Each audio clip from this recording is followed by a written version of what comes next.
76.5 किन लेख्नुभयो भन्ने सोध्नेवाला थिए। उहाँ सभामुख हुनुहुन्थ्यो। उहाँले के बोल्नुभएको थियो भने अब कहिले पनि बिचमा कहिले पनि यो संविधान भत्किने छैन, पार्लियामेन्ट भङ्ग हुने छैन भनेर उहाँले बोल्नुभएकै मैले जल्दी सम्झिरहन्छु।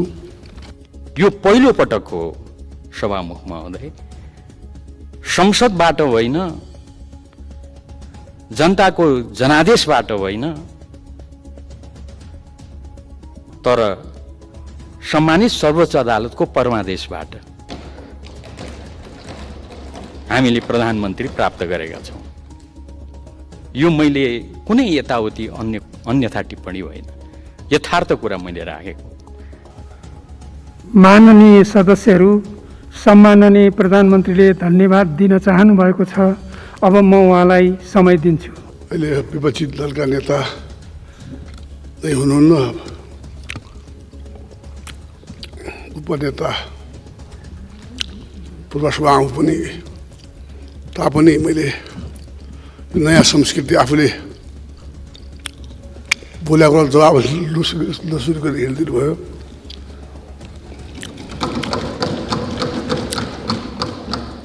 यो संविधानमा 76.5 किन लेख्नुभयो भन्ने सोध्नेवाला थिए। उहाँ सभामुख हुनुहुन्थ्यो। उहाँले के बोल्नुभएको थियो भने अब कहिले पनि बिचमा कहिले पनि यो संविधान भत्किने छैन, पार्लियामेन्ट भङ्ग हुने छैन भनेर उहाँले बोल्नुभएकै मैले जल्दी सम्झिरहन्छु। अर्को कुरा, राष्ट्रपति स्वयंले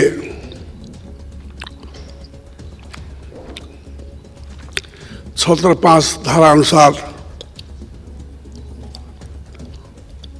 कुनै पनि सांसदले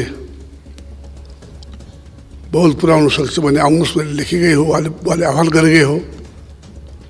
आह्वान गरे अनुसार हामी गएका हौँ। बहुमत सदस्यहरूको सिग्नेचर समेत लगेर हामीले पुगेका हौँ त्यहाँ। त्यसकारण चाहिँ नि उहाँले चाहिँ नि त्यो अनुसार उहाँले प्रधानमन्त्री नियुक्त गरेर संसदमा विश्वास बल दियो भन्न सक्नुहुन्थ्यो, अथवा आफैले स्नाखत कहीँ चल्छ भारतमा पनि राष्ट्रपतिले को कतापट्टि हो भनेर चाहिँ स्नाखत गराएको थियो, बोलाएर गर्न सक्नुहुन्थ्यो। अस्ति नै मध्य प्रदेशमा त्यहाँको गभर्नरले को कता हो भनेर बसाएको थियो लाइनमा, त्यो गराउन सक्नुहुने थियो, तर उहाँले गर्नु भएन। त्यस कारण चाहिँ यो किन लेखिएको थियो भन्ने कुरा पूर्व सभामुखजीलाई बढी थाहा छ। उहाँले यार त्यसको स्पष्ट दिनुपर्नेमा उल्टा चाहिने हुइप लगायो काङ्ग्रेसले। हामीले सुरुवात हामीले कहिले हुइप लगाएको छैन। हामीले अनुरोध गरे, अनुरोध पार्टीका मान्ने सबै साथीहरूलाई काठमाडौँ आइदिनुहोस् भनेर अनुरोध गर्नु हुइप भएन नि, अनिवार्य उपस्थिति भनेको छौँ। हामीले त अनुरोध गरेका हौँ, भोट हालिदेऊ, हामीलाई भोट हाल भन्नु। अरू पार्टीलाई पनि हामीले त्यस्तै अनुरोध गरेका हौँ। जस्तै एमालेकै पार्टीका नेताहरूलाई पनि अनुरोध गरेका हौँ हामीले। त्यस्तै माओवादी केन्द्रका नेता त हामी एकसाथमा छौँ, त्यो पार्टीको हिसाबले होइन, त्यो पनि अनुरोध गरेका हौँ। त्यसकारण चाहिँ उहाँले संविधान तह हामीले अनुरोध गर्नु पनि पाइन्न भने त्यो कहाँको नियम होला, यो कहाँको संविधान होला, त्यो बाहेक हामीले के गरेका छैनौँ। उहाँले केही कुरा भन्नुभएको छ आउँदो दिनका लागि, त्यो चाहिँ हामीले मान्नयोग्य छ। हामीले जो बाचा गरेका छौँ त्यो हामी पुरा गरेर छोड्छौँ। अघि निम्बकेका सांसदले पनि भन्नुभयो खोपको सम्बन्धमा, हामी चाहिँ नि अरूले पनि भन्नुभयो हाम्रो प्राथमिकता हो यो। हामी चाहिँ नि ऋण लगाएर सापट लिएर भए पनि जहाँ जहाँबाट पाइन्छ जति महँगो भए पनि हामी किनेर पनि नेपाली जनतालाई खोप पुर्याउने हामी प्रतिबद्ध गरेका छौँ। हामीले अवश्य नै हामी पुर्याउने विश्वास दिलाउन चाहन्छु। धेरै कुराहरू छन्, मलाई विश्वास छ हामी यो पुरा के कार्यकाल छ अब यो वर्ष 5-7 महिना होला, त्यो कार्यकाल पुरा गरेर कार्यकालमा हामी सबै मिलेर चाहिँ एउटा केही न केही भिजिबली देखिने किसिमका केही कामहरू हामी गर्न चाहन्छौँ, गर्नेछौँ। यसमा चाहिँ नै हाम्रो यो संयुक्त सरकार छ, अवश्य यसमा 101 अनुभवी नेताहरू हुनुहुन्छ। पुष्पकमल दाहालजी हुनुहुन्छ, यो उसका जसपाका नेताजीहरू हुनुहुन्छ, उपेन्द्र लगायत चाहिँ सबै नेताहरू हुनुहुन्छ। त्यो सबै साथीहरू हुनुहुन्छ, जस्तै चाहिँ संयुक्त जनमोर्चाका साथी हुनुहुन्छ। सबै साथीहरूको समर्थन प्राप्त भएको छ। यसका लागि हामी चाहिँ नै यो सम्पूर्ण सांसदलाई धन्यवाद दिन चाहन्छु। यहाँ मलाई धेरै धन्यवाद दिनु छैन, जवाब पनि दिन त मैले आएको होइन, त्यही पनि यत्रो सङ्ख्यामा सबै साथीहरूले मलाई प्रधानमन्त्री पदमा समर्थन गर्नुभएकोमा सभामुख मार्फत हार्दिक धन्यवाद दिँदै बिदा हुन्छु। धन्यवाद। जय नेपाल।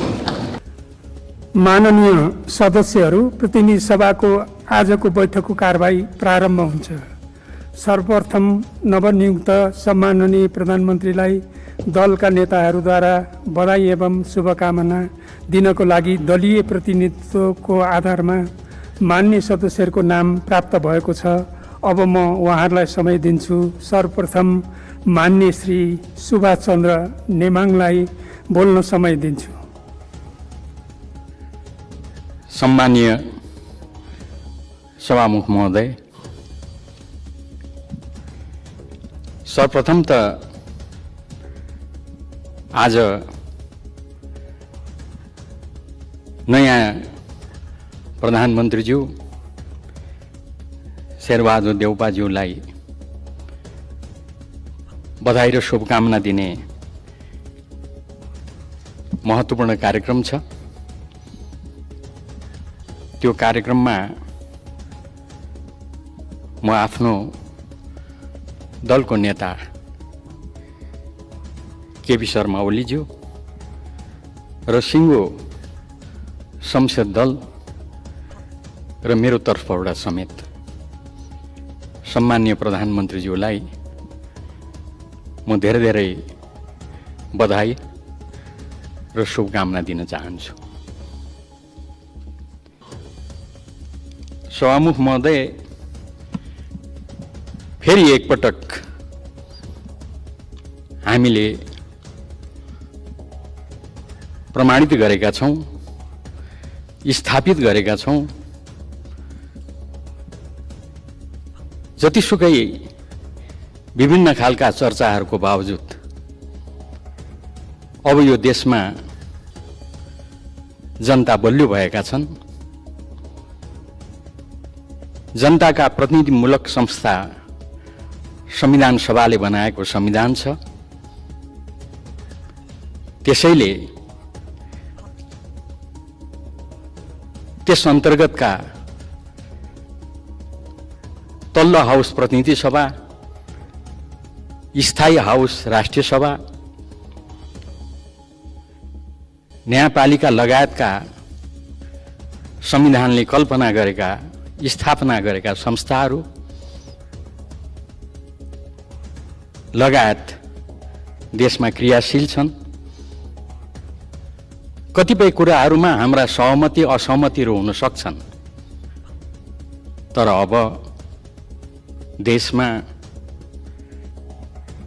जतिसुकै चाहेर पनि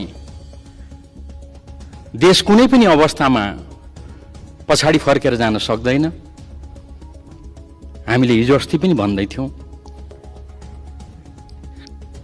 अब जनता बलियो भएका छन्, त्यसैले यो स्थिति छैन। मैले यही हाउसमा उभिएर भनेको छु, सभामुख महोदय, हामी जनतालाई गलत सन्देश नदिउँ। जनता निराश हुन्छन्, त्यस्तो केही पनि हुँदैन।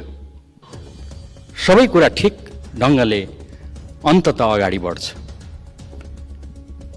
अहिले फेरि हामी संसदमा उपस्थित छौँ। प्रतिनिधि सभाको विघटनलाई लिएर हाम्रा आफ्ना आफ्ना फरक दृष्टिकोणहरू हुन सक्छन्, फरक धारणाहरू हुन सक्छन्। त्यो छुट्टै कुरा हो।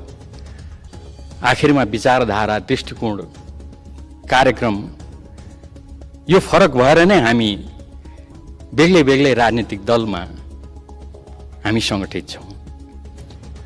जे होस्, यही प्रक्रियाका सन्दर्भमा अहिले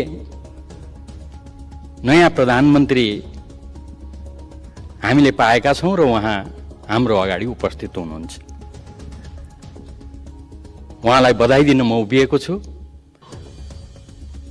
बधाई दिँदा केही जिज्ञासाहरू छन्। अहिले देशमा उठिरहेका केही भ्रमहरू छन्। स्वाभाविक रूपमा त्यसको बारेमा सम्माननीय प्रधानमन्त्रीको सभामुख महोदय मार्फत ध्यानाकर्षण गर्दै म आफ्नो बधाई दिनको लागि भनेर म उभिएको छु। सभामुख महोदय, सम्माननीय प्रधानमन्त्रीसँग म लगायत हाम्रो दलको त लामो समयको उहाँसँग उठबस हो, मित्रता हो। व्यक्तिगत रूपमा पनि म राम्रोसँग सम्झन्छु। उहिले 48 सालदेखि पछाडिको पार्लियामेन्टमा निरन्तर उहाँसँगको हाम्रो उठबस मित्रता सम्झन्छु। थुप्रै घटनाक्रमहरू सम्झन्छु। कसको पालामा कसले पो हो त्यो चाहिँ मैले अलिक बिर्सेँ। तर रोचक घटनाक्रमहरू, घोचक घटनाक्रमहरू घटित भएका छन्। त्यस्ता घटनाहरू फेरि पनि दोहोरिँदैनन् भन्ने आशा र विश्वासका साथ मैले सम्झिएको। साह्रै सम्झना आइराख्ने चाहिँ पार्लियामेन्टमै हो। प्रश्न उत्तर थियो। झ्यालमा बसेको, आँगनमा बसेको बच्चाको, महिलाको, निर्दोष व्यक्तिको हत्या भएको कुरा थियो। कसले पो उत्तर दिनुभयो पार्लियामेन्टमा? होइन, त्यो गोलीको त आँखै नहुँदो रहेछ, भुइँमा हेरिरहेको माथि झ्यालमा लाग्यो। एउटा दुःखद प्रसङ्ग हो त्यो। अब हामी कहिले दोहोऱ्याउँदैनौँ, मलाई विश्वास छ। त्यसैले मैले सम्झेँ मात्रै, कसको पालामा हो मैले बिर्सेँ। हाम्रो दलको तर्फबाट बधाई दिनको लागि उभिएको हुनाले मलाई अर्को एउटा प्रसङ्ग पनि सम्झना आउँछ। म धेरै अरू चाहन्न। सभामुख महोदय, हाम्रो तात्कालीन पार्टीको तर्फबाट त्यो दिन सिंहदरबारबाट हिँड्दै गएर जनतासँग जोडिने, भद्रकाली अगाडि हामीलाई लिन आएको जनता, हामी त्यस्तो बेलामा दौरा सुरुवाल, टोपी, कोट लगाएर आउने गर्थ्यौँ। त्यो दिन पनि त्यसै गऱ्यौँ। त्यसको एउटा अर्को पक्ष छ। दौरा सुरुवाल, कोट, टोपी लगाएपछि सभामुख महोदय, प्रहरीहरूले पनि राम्रोसँग चिन्छन्, हेरविचार गर्छन् भन्ने थियो। यो पनि कसको पालामा पर्यो थाहा छैन। त्यो सिंहदरबारको ढोकामा चेप्टिएको सभामुख महोदय, अब म लगायत हामी कतिजना त भर्खरकै थियौँ, ठिकै भ्याइयो। तर बुढापाकाहरू समेत, बुढा हाम्रा सांसदहरू, नेताहरू समेत सिंहदरबारको ढोकामा चेप्टिएको हिजो अस्ति जस्तो लाग्छ। त्यो कहिले हो, कसको पालामा हो, त्यो चाहिँ मैले साँच्चीकै बिर्सेँ सभामुख महोदय। तर त्यस्ता घटनाक्रमहरू अब फेरि दोहोरिने छैनन् भन्ने विश्वासका साथ सभामुख महोदय, म यो बधाई दिनलाई यहाँ उभिएको छु। वास्तवमा अहिले सरकार बनेको छ। स्वाभाविक रूपमा हामी त एउटा प्रतिपक्षमा छौँ र हामीले पहिल्यै दिन भनेका छौँ, 1 मिनट ढिलो नगरिकन हामी जिम्मेवार प्रतिपक्षको रूपमा भूमिका खेल्छौँ। हामी कतिसम्म जिम्मेवार हुन्छौँ अस्ति साथीहरूले पनि बोलिसक्नुभयो। होइन भने कसबाट सिकेको हो कुनै, त्यसरी चाहिँ सिक्ने हो भने पहिलो दिन नै हामीले हाउस अवरुद्ध गर्नु पर्थ्यो। अध्यादेश पेश भयो, टेबल साथीभाइहरूले त पहिलो दिन नै हाउस अवरुद्ध गर्नुभएको थियो। तर हामी जिम्मेवार प्रतिपक्ष भएको नाताले पार्लियामेन्टले पहिलो दिन नै अध्यादेशको बारेमा जानकारी पाउनु उसको अधिकार हो, पार्लियामेन्टको अधिकार हो, सांसदको अधिकार हो भनेर हामीले त्यसलाई जिम्मेवारीपूर्वक ग्रहण गर्यौं। हाउसमा हामीले कुनै त्यस्तो खालको विरोध गरेनौं। होइन भने अहिले त चाँडो घटनाक्रमहरू भएका छन्। केही समय अगाडि मात्रै हो हाउस पहिलो दिन नै अवरुद्ध भएको थियो र त्यो दिन वेलमा छिर्नुभएका साथीहरूको अनुहार मलाई अहिले पनि सम्झना आउँछ, तर नाम चाहिँ मैले बिर्सेँ। सभामुख महोदय एकदम चिनेको आफूलाई मनपर्ने मान्छेहरू मलाई झलझली सम्झना छ। म त्यो पनि दोहोऱ्याउन चाहन्न। मैले यो सब निवेदन गर्नुको कारण सभामुख महोदय, यस्ता सबै घटनाक्रमहरूबाट सिक्दै आउने दिनहरूमा हामीले देशमा कस्तो कल्चर स्थापित गर्ने, कस्तो संस्कृतिको विकास गर्ने भन्ने कुरा हामीले हेक्का राख्नुपर्छ, ध्यान दिनुपर्छ। मैले विशेष प्रधानमन्त्रीलाई यो किन सुनाइरहेको छु त भन्दा, आखिरमा प्रधानमन्त्री यो संसदको नेता हो। त्यसैले हामी तपाईको यसतर्फ ध्यानाकर्षण गरिरहेका छौँ। यो देशमा, संसदमा, समाजमा कस्तो खालको कल्चर विकास गर्ने, स्थापित गर्ने भन्ने कुरामा यहाँको महत्त्वपूर्ण भूमिका हुन्छ। अब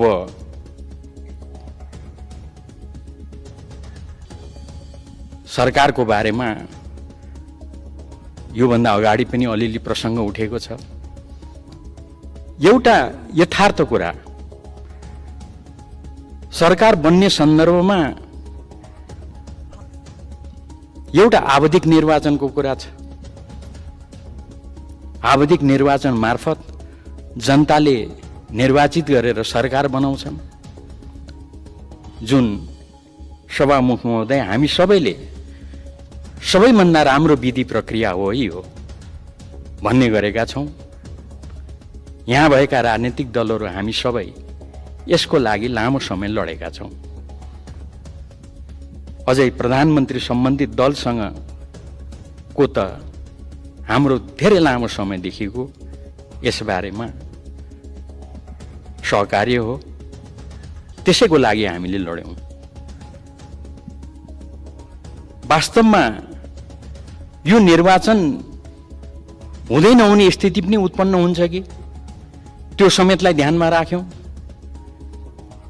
र यो सबै कुरालाई ध्यानमा राखेर हामीले आवधिक निर्वाचन भन्दै आवधिक निर्वाचन मार्फत जनताको मन जितेर जसले जनताबाट बहुमत प्राप्त गर्छ ऊ प्रधानमन्त्री हुने, जो जनताको मन जित्न असफल हुन्छ ऊ प्रतिपक्षको रूपमा सदनमा बस्ने, जिम्मेवार प्रतिपक्षीको भूमिका निर्वाह गर्ने। हामीले त्यो कल्पना गर्यौं, त्यो व्यवस्था गर्यौं। हुन त अब अहिले सम्मान्य प्रधानमन्त्री अगाडि हुनुहुन्छ र उहाँलाई म बधाई दिँदैछु। केही समय अगाडि उहाँले भनेको एउटा कुरा चाहिँ मलाई सम्झना छ। यस्तै प्रसङ्गमा हो, सरकार गठनकै प्रसङ्गमा हामीलाई यसपटक जनताले जनादेश दिएका छैनन्। त्यसकारणले म सरकारमा जानेवाला छैन भनेको अहिले त बधाई दिनुपर्ने पो अवस्था आयो।